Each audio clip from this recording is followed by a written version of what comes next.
The Korean language is a language isolate, as it has no significant link to any other language on Earth. This means that a naive algorithm decoding thousands of different characters in the Korean alphabet would end up looking like this. Our client wanted to develop an automatic Korean address reader to detect shipping labels, names, and addresses on packages. And for this, they partnered with us. With a shortage of training data, we generated a lot of label images synthetically and used them to develop a threefold solution. First, we designed a label detector that located the address label in a given image of a shipping box. Then, we created a rectifier that aligned the detected label horizontally. And finally, we trained a Korean language OCR that read the label and returned the name and address as output.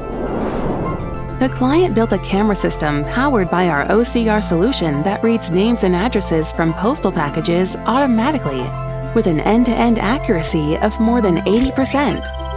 A solution that's smooth like butter. Glad we could help.